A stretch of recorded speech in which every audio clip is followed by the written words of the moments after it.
Sejam todos muito bem-vindos a mais um vídeo do canal baseado em fatos reais. Hoje, mais uma história de uma mulher riquíssima em detalhes que vocês vão gostar muito de conhecer. Mas antes de irmos à história, eu peço a vocês que deixem o like nesse vídeo, que me ajuda muito, ajuda a impulsionar o canal, faz com que o YouTube entenda que vocês estão gostando do conteúdo e o entrega a mais pessoas. Se você chegou aqui por causa desse vídeo, mas ainda não é inscrito no canal, se inscreva, ative o sininho de notificação para não perder mais nenhuma história. E compartilhem com seus amigos, com seus parentes, com seus vizinhos, nas suas redes sociais. Peça eles para virem também conhecer as histórias e também se inscreverem no canal. Sem mais demoras, vamos todos entrar na nossa máquina do tempo e viajar para o ano de 1591.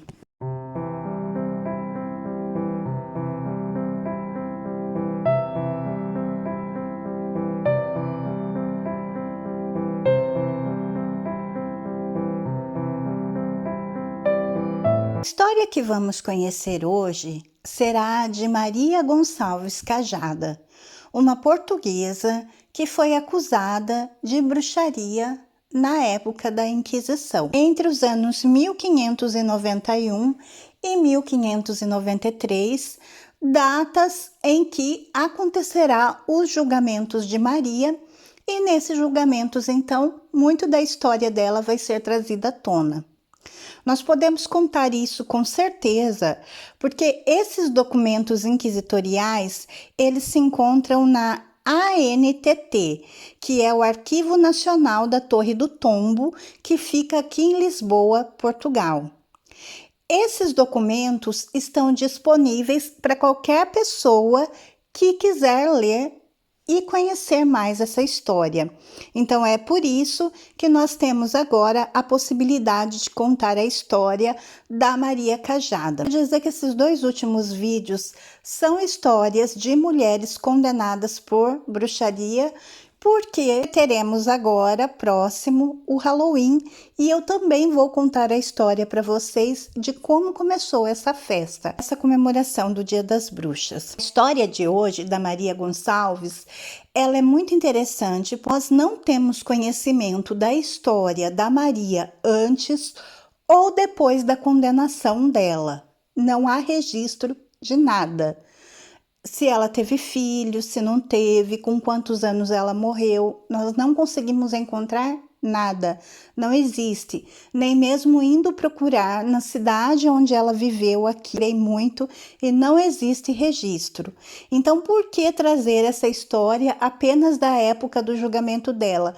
Porque é uma história riquíssima em detalhes, que dá para conhecer muito bem como era Maria. Eu acho uma história interessantíssima e tenho certeza que vocês vão gostar também. Nós vamos conhecer aqui o julgamento e as condenações dela devido às práticas mágicas. Apesar da caça às bruxas estar acontecendo e ser amplamente apoiada, era muita hipocrisia, porque quase todas as pessoas buscavam o contato com o sobrenatural naquela época. E buscavam isso com a finalidade de resolver os problemas do cotidiano. Maria, por onde ela foi, ela levou as suas práticas mágicas e seus ensinamentos. E aquela sociedade inquisitorial daquela época contribuiu muito para criar uma imagem negativa da Maria. Ela ficou afamada como feiticeira diabólica e ganhou o apelido de Arde-lhe o Rabo. Esse é o apelido com que Maria é extremamente conhecida. Maria sofreu perseguição da Inquisição e foi degradada 2 vezes, ou seja, ela foi deportada 2 vezes, fora os castigos e as penitências espirituais que ela era obrigada a obedecer. Porém, naquela época, muitas mulheres dividiam entre si os conhecimentos e as práticas mágicas. Maria, a condenação dela foi ser deportada daqui de Portugal para o Brasil e depois deportada entre o Brasil e depois ela volta para Portugal. Portanto, eu já adianto para vocês que a Maria não teve condenação de morte, o que é muito curioso e muito bom, porque a maioria daquelas mulheres recebia a condenação da morte, muitas vezes não tinham culpa, eram acusações falsas. No caso da Maria, como vocês vão ver, vai ficar uma interrogação no final do julgamento, se Maria era ou não realmente aquela feiticeira a arde-lhe o rabo, como eles costumavam falar. Não deve ter sido fácil para Maria deixar a sua casa, sua família, para morar sob degredo em outro lugar, em outro país. Sem contar a imagem negativa que essas pessoas recebiam por serem vítimas da Inquisição. Havia também confisco de bens, pagamento de processos, e isso arruinava a condição financeira dessas acusadas. Durante a Inquisição, 20 residentes do Brasil foram queimados na fogueira e eram da Bahia, e nós já trouxemos aqui no canal algumas histórias de mulheres brasileiras que foram condenadas, por bruxaria, mas futuramente traremos outras. Maria era conhecida como arde-lhe o rabo.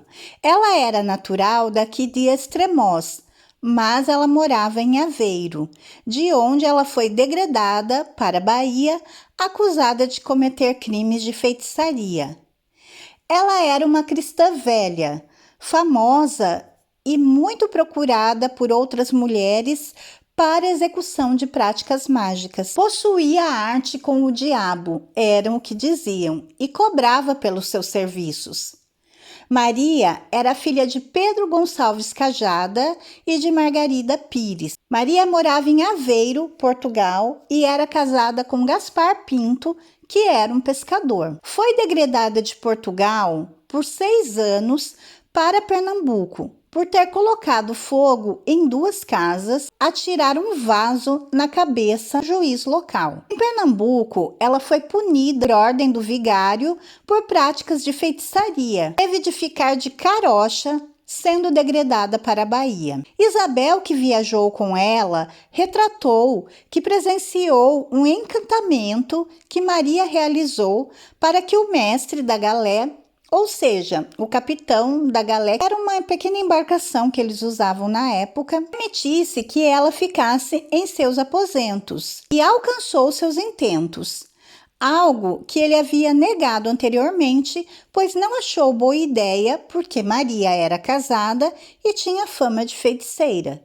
Segundo Isabel, Maria falou umas palavras de rosto ao capitão, ou seja, a magia através de palavras mágicas, de uma tal maneira que após isso teria chegado até mesmo a dizer que ela, Maria, era mulher honrada muito mais do que a própria Isabel, segundo o depoimento da Isabel no julgamento de Maria Cajada. Maria tinha fama de feiticeira diabólica e, segundo diziam, ela praticava diversos feitiços sob encomenda, e ela fazia isso em troca de dinheiro e alguns alimentos.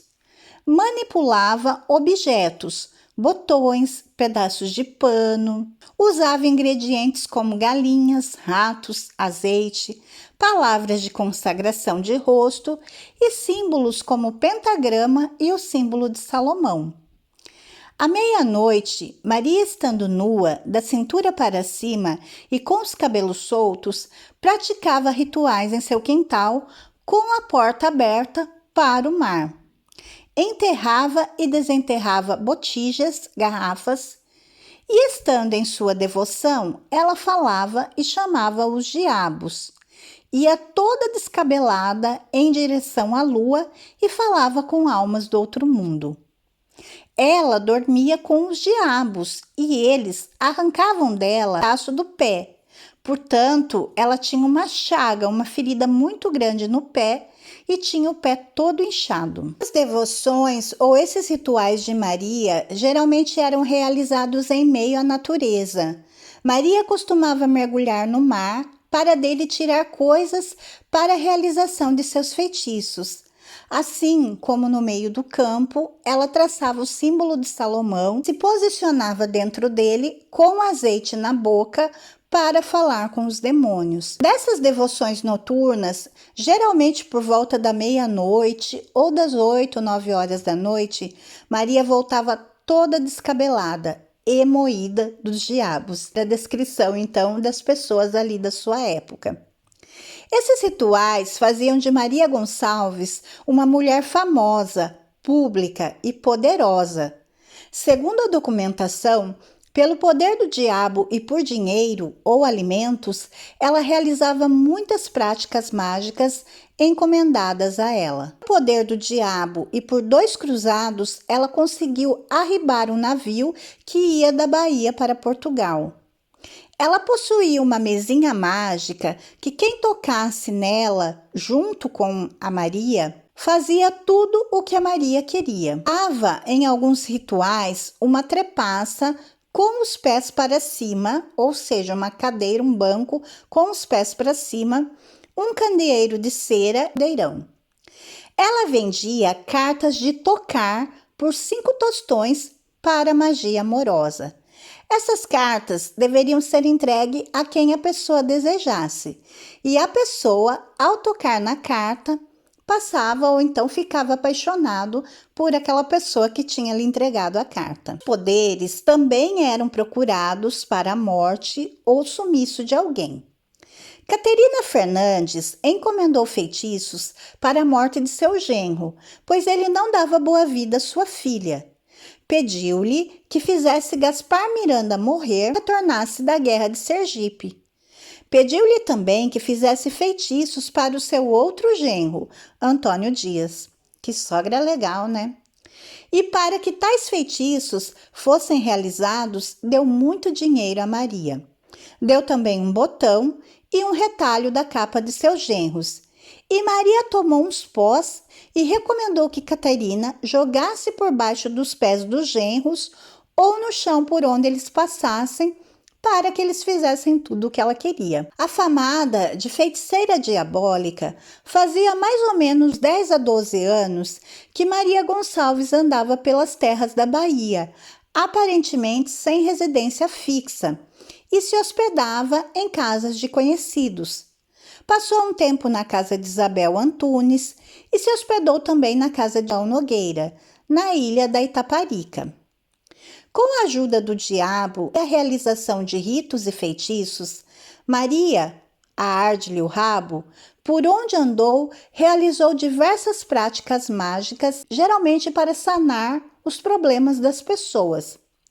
Esse contato poderoso com o sobrenatural trouxe para ela uma grande imagem de poder e magia, fazendo dela uma pessoa famosa e muito procurada, mas também muito temida e perseguida. O que eu vou contar para vocês agora é o que está nos documentos.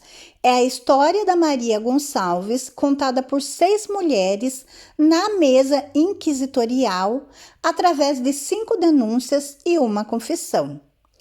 Entre essas mulheres estavam vizinhas, amigas, inimigas, clientes e cúmplices de suas práticas. Essas denúncias registradas na mesa inquisitorial resultaram num processo inquisitorial que foi preservado até hoje, que é o que permite com que conheçamos agora a Maria Gonçalves e a história do seu julgamento e das suas artes mágicas em detalhes. Vamos entender agora um pouco qual era a relação dessas mulheres que vão ali depor então contra Maria com a própria Maria. Temos, por exemplo, a Isabel, que havia hospedado Maria em sua casa e conversava com suas vizinhas, Domingas Fernandes e Margarida Fernandes, que era filha da Domingas, sobre o poder de Maria e suas zombarias envolvendo o bispo e a igreja. Ou seja, elas diziam que a Maria zombava, tirava sarro do bispo e da igreja. Afirmou na mesa inquisitorial que após descobrir que Maria era feiticeira diabólica, ela tornou-se sua inimiga. Através do convívio entre Isabel e Maria e a partir de suas conversas, ela resolveu denunciá-la, afirmando ter necessidade de apresentar diante das autoridades. Provavelmente, Isabel sentiu medo de ser acusada como cúmplice, uma vez que Maria se hospedava na sua casa e ela sabia das práticas da Maria. Inclusive, usava dos feitiços da Maria. Domingas andava com Maria para pedir esmolas. Não é esmolas dinheiro, gente, é para pedir feitiço. No mundo da bruxaria existe muito essa palavra do mendigo espiritual. Então é aquela pessoa que está sempre pedindo feitiço, ajuda espiritual, esmolando, por assim dizer. Então nesse caso aqui, que a Domingas andava com a Maria para pedir esmolas, era nesse sentido, dos trabalhos espirituais. E ela contava então para Isabel sobre suas conversas e andanças. Domingas havia encomendado feitiços a Maria e reclamava que havia feito o pagamento e que Maria não havia feito o serviço mágico. Já Maria alegava que nunca havia recebido por nada. Tareja Rodrigues denunciou Maria Gonçalves e relatou que teria ficado com uma mesinha, provavelmente para o mesmo fim que Maria usava, manipulação mágica. Diante do relato de Tareja, podemos inferir que ela também executava operações mágicas, que talvez ela tenha aprendido com Maria. Ela seria, nesse caso, cúmplice e, além disso, praticante também da magia. Violante Carneiro denunciou Maria afirmando sua imagem de feiticeira diabólica, vagabunda e ruim. Porém, foi com ela que Violante aprendeu as palavras da Sacra para efetuar suas operações mágicas em busca de paixão e de amor. Ou seja, Violante era mais uma usuária da magia que foi, inclusive, acusada pela Inquisição. Marina Fernandes, em sua confissão, relatou que, influenciada pela fama pública da feiticeira diabólica, procurou Maria Gonçalves para que promovesse feitiços contra seus genros. Para tal, ela deu dinheiro a Maria. Não foi apenas uma vez que ela tratou com Maria para contratar seus serviços. Ela foi cliente de Maria. Mas Catarina também estava insatisfeita com a demora do serviço e chegou a solicitar a devolução do dinheiro.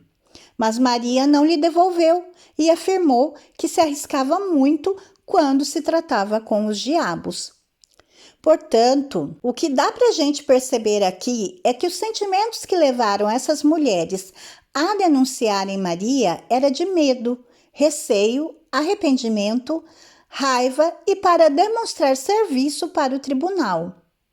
Todas elas tiveram algum contato com essas práticas, sabiam da existência das práticas mágicas. Portanto, é possível entender que seus motivos estavam além daquela visão demonizada nessas práticas. Talvez elas estivessem sendo movidas por medo de serem denunciadas e acusadas. A denúncia dessas mulheres ajudou muito mais a delinear a imagem de Maria Gonçalves, que era desenhada de uma forma negativa, que Maria falava com o diabo, que tudo que se distanciava das regras católicas eram associadas ao demônio. Afirmava que era feiticeira diabólica e que tratava com os diabos. Essa afirmação pode ter sido feita pela Maria para impressionar essas mulheres, como também podem ter sido inventadas para solidificar ainda mais a maldade em torno da Maria. Existe também a possibilidade da própria Maria acreditar realmente na magia dela e no que ela fazia. Existe a possibilidade daquela ser realmente a crença e a fé que a Maria seguia. Porém, no tribunal, Maria disse que mentia e enganava as pessoas para ganhar dinheiro e ter o que comer. Ou seja, ela negou a culpa, realmente para se livrar dos castigos inquisitoriais. Então, pode ser que a Maria tenha falado isso para se livrar da culpa, porque sabia-se que uma mulher condenada na Inquisição poderia ser condenada à morte. Então, é óbvio que ela tentaria evitar isso. Ou pode ser que ela realmente não era praticante da magia e fazia aquilo para se sustentar. Fato é que não foram todas as denunciantes que acusaram Maria como feiticeira diabólica. Convidada para ir depor também para denunciar Maria Gonçalves, Catarina Quaresma afirmou que não sabia o motivo do chamado e que nunca viu Maria fazer nada de mal. Disse que conhecia sim a fama pública da Maria ali por Salvador e pelo Recôncavo, mas que ela não acreditava que havia pacto com o diabo e, assim sendo, Maria não podia ser uma feiticeira diabólica. Afirmou também que lembrava que há um ano sua mãe Guiomar Lopes e sua avó Beatriz Lopes também hospedaram Maria na casa delas. A partir do relato, então, de Catarina Quaresma, podemos começar a pensar por que Catarina não demonizou Maria como as outras mulheres. Deveriam existir ali diversas relações de amizades e clientelas de Maria Gonçalves e aquelas mulheres. Catarina Quaresma, ela foi um exemplo de que nem todas as mulheres enxergavam a Maria com tanta negatividade. Simplesmente, o caso da Catarina é o único que nós vamos conhecer, porque é o único que está registrado na documentação. Podemos acreditar que esse único caso não deve anular a existência de outros contatos cordiais e de confiança e de amizade que as pessoas tinham com Maria Gonçalves. Afinal de contas, era a ela que as mulheres recorriam em momentos de desespero. Maria foi denunciada por praticar feitiçaria diabólica, por ter pacto com o diabo e por praticar blasfêmias contra a igreja e o bispo. Depois das denúncias sobre a Maria Gonçalves, em 1592, o senhor visitador mandou trazê-la diante de si na sua mesa inquisitorial. A partir desse momento, a feiticeira diabólica passou a ser ré, presa, questionada, perseguida, vigiada e, por fim, castigada e degradada. Foi ordenada que ficasse na cidade e que não saísse dela sem a permissão do visitador para a finalização do processo. Estando doente e no hospital, ela não teria perigo de fuga e foi-lhe imposto que continuasse ali o tempo necessário. Maria derramou-se em lágrimas e assumiu ser verdade que por toda a Bahia ela usava de muitas mentiras e enganos para ganhar dinheiro e alimentos. Ela assumiu que dava uns pós de fígado de galinha torrados e outras coisas que não eram feitiços e nem eram maus. Afirmou também que dizia falar com os demônios e que tratava com eles, porém era tudo dito com falsidade para enganar as pessoas. Maria assumiu entregar feitiços para casar, matar o marido, ganhar jogos e as coisas que as pessoas queriam. Mas ela afirmou que seus feitos não eram danosos e que nunca fizera mal a ninguém porque aqueles feitiços nunca surtiram efeito. E muito arrependida, ela pediu perdão por essas culpas e enganos. Suas práticas, ela disse que o solimão era para fazer perfumes para vender para as mulheres e que às vezes ela encontrava rato ou sapo morto e os torrava para fazer os pós que ela usava para enganar as pessoas. Afirmou também que os ossos de enforcados, na verdade, eram dentes de cavalos marinhos, que ela usava para curar doenças, mas enganava as pessoas, afirmando serem de enforcados. Diante da pressão ali do julgamento, Maria falou que não se lembrava de ter zombado do bispo e da igreja, e quando zombava era para convencer as pessoas de seu poder, mas que ela acreditava sim na Santa Fé, e fazia 5 anos que não se confessava. Porém, ela não soube rezar os credos, Pai Nosso e a Ave Maria. Por isso, foi ordenada que ela aprendesse a doutrina cristã. Em 23 de janeiro de 1593, Maria foi colocada no cárcere do Santo Ofício para no dia seguinte ouvir sua sentença. A sua penitência foi ir ao público com uma vela na mão, uma carocha infame na cabeça, carocha, aqueles chapéus, de bruxa, e uma mitra, descalça e de pé por todo o tempo da missa e da leitura da sua sentença.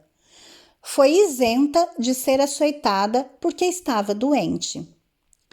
Teve de cumprir penitências espirituais pagar pelos custos do processo, jejuar por 5 sextas-feiras a pão e água e foi novamente degradada para Portugal para voltar a viver com seu marido. A perseguição durou em torno de 3 anos e tinha como objetivo anular as identidades culturais de práticas mágicas que se afastassem da religião cristã. Mas, por sua vez, conseguiu fazer com que Maria negasse a veracidade de suas práticas diante da pressão do julgamento. E foi humilhante ir a público como uma cristã fiel e pagar penitência, ser humilhada e ainda servir de exemplo para aqueles que tivessem alguma identificação cultural com esse universo mágico. Mas por que Maria ganhou o apelido de Arde-lhe o Rabo? Isso pode ser entendido como parte dessa demonização que eles queriam dar àquelas mulheres da época que eram acusadas de bruxaria. A sexualidade feminina nesse período era culturalmente reprimida e associada às artimanhas do diabo. Uma vez que Maria incomodava os poderes sobrenaturais, qual seria o adjetivo mais propício para ofendê-la, senão um apelido sexual? Como era aplicada, então, naquela época, essa pena do degredo, do ser exilado para outro país? A pena do degredo poderia ser de 5 anos a perpétua, porém, existia a possibilidade de perdão. Muitos degredados recorriam ao pedido de perdão das culpas para serem isentos de cumprir todo o tempo do degredo. Degredada por 6 anos para o Brasil, Maria foi degredada de volta para Portugal após cerca de 15 anos e após pedir o perdão e alegar arrependimento de suas culpas. Essa história da Maria Gonçalves mostra como era aquela sociedade naquela época. Como aquelas mulheres tinham que reprimir seus desejos e sentimentos, mas que elas não deixavam de sentir, que eram mulheres frustradas, com uma vida vazia, sem amor, sem companheirismo, mas que elas sentiam falta disso. Elas recorriam àquelas práticas em busca de ajuda, para amor, para o relacionamento, para ter o carinho que talvez elas buscassem e que aquelas mulheres se uniam com esse objetivo.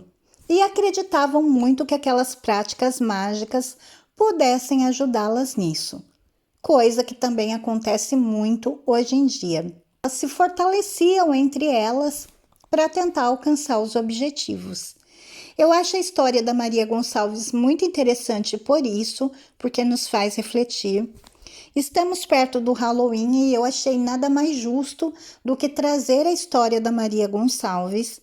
A história da Maria já é uma história que eu estudo há 2 anos. Eu acho muito rica em detalhes de tudo que se passou ali durante o julgamento dela. E eu acho assim incrível a Maria não ter algo com a vida, E sim apenas um degredo. Todas aquelas milhares de mulheres que pagaram com a vida tivessem a mesma fortuna que Maria teve. Por quê? Porque Maria ali no final, ela negou que ela realmente praticasse alguma arte mágica. E se ela realmente não praticava? Afinal de contas, ela foi colocada num país estranho, sozinha, não conhecia ninguém. Ela foi tirada da casa dela, do convívio com o marido, foi jogada num lugar onde ela não conhecia ninguém, à própria sorte. Então ela tinha mesmo que se sustentar. E se toda essa fama que ela criou realmente era para isso, só para se sustentar? E se ela tivesse pago com a vida por causa disso? Ou não? Maria poderia realmente ser uma praticante de magia, mas isso também não significava que ela teria que pagar com a vida. Espero que vocês tenham gostado de conhecer a Maria Gonçalves Cajada, essa personagem portuguesa que eu admiro muito e gosto muito da história dela. Espero que vocês também gostem dela a partir de agora e tenham gostado de conhecer a história dela. Como eu já disse, não temos nenhuma informação do que aconteceu com Maria quando ela volta para Portugal, se o marido dela estava esperando, se ela voltou a viver com ele, se tiveram filhos, se ela já tinha, qual era a idade de Maria, quanto tempo ela viveu. Isso serão incógnitas que nunca serão resolvidas. A história de Maria é a história de 1500. E o que está preservado em documentos E esses documentos riquíssimos são do julgamento dela. Portanto, teremos que viver com essa incógnita. Como costumam dizer, aceita que dói menos. Mas nós sobreviveremos. O importante foi conhecer essa história tão rica em detalhes. Se vocês gostaram, por favor, deixem o like, que me ajuda muito. Se inscrevam no canal e voltem aqui para a próxima história. Fiquem todos na paz, um super beijo e até a próxima!